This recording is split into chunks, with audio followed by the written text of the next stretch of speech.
All right, so today we're going to really tear into the psychology and the philosophy behind what people call main character energy.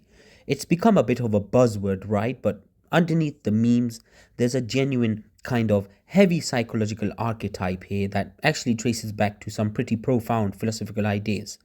We're talking about the shift from being a spectator of your own life to becoming the builder of your own reality. So, first off, what is this? If you look at it through the lens of something like existentialism, the main character is essentially someone who has embraced radical subjectivity. Most people, and this is a recurring theme in a lot of philosophy, live in a state of what we might call bad faith. They act according to a script they didn't write.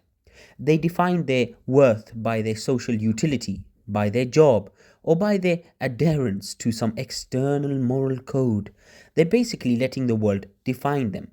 The main character, however, performs a sort of violent psychological break from that. They adopt the mindset that their internal experience is the only objective truth. Psychologically, this aligns with what we would call an internal locus of control, pushed to the absolute extreme. It's not just I am responsible for my life, it's I am the only consciousness that holds any weight here. In psychology, we'd say this person has effectively disassociated from the collective social reality, the spooks, and has entered a space of pure egoic autonomy. They're not waiting for validation because for them, validation is a secondary feedback loop that has no bearing on the primary output, which is their own will. Now, you have to look at the philosophy of the will to power here. Not in the sense of dominating others, that's for the insecure, but in the sense of the self mastery of your own narrative. The main character archetype is someone who has recognized that philosophically, humanity or society are just abstract concepts. They are empty categories. So they replace those categories with their own singular existence. They stop looking for meaning in the world and start imposing meaning onto it. It's almost like they've reached a stage of psychological maturation where they've realized the universe doesn't have a plot, so they become the director by default.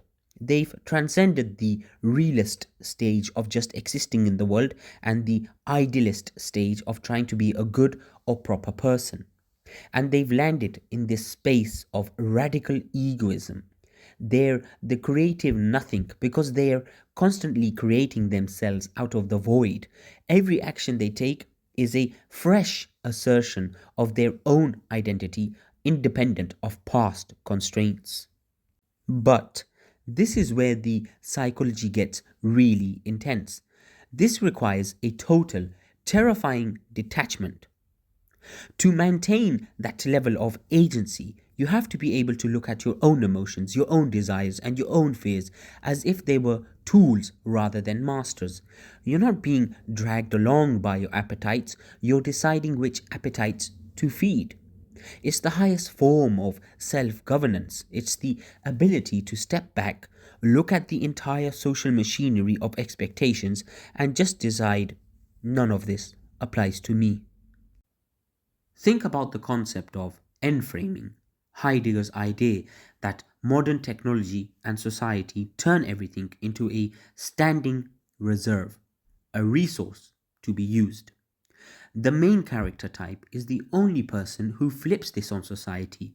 They refuse to be a resource for the state, for their employer, or for their peer group. They turn the tables and treat the entire social apparatus as a standing reserve for them. It's a complete inversion of how people usually process reality. They are not living in the world, they are having the world happen inside of them. And why does this feel so magnetic to others? It's because most people are starving for that level of certainty. When you meet someone who has total, unshakable ownership over their own existence, it's like watching a pilot fly through a storm.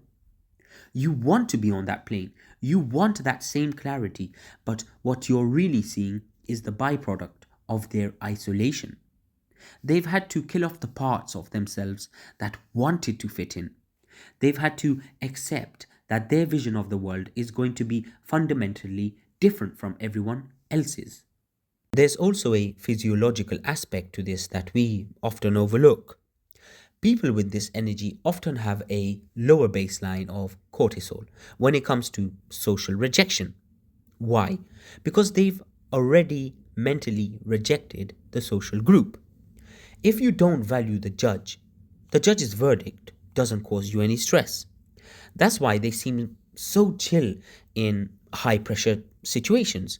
They are not brave. They are just not playing the same game as everyone else. While everyone else is worried about how they are being perceived, the main character is busy constructing the next iteration of their own self.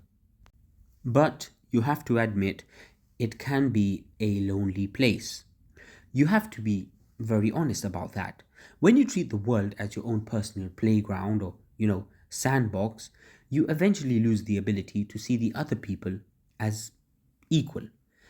They become characters, NPCs, plot devices.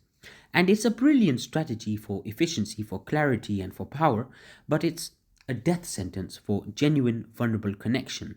You can't really connect with someone if you're always evaluating them based on how they serve the theme of your internal narrative. Anyway, I hope that actually breaks down the concept for you. If you got thoughts on that, definitely let me know. Thanks for listening, and we'll catch you guys in the next one.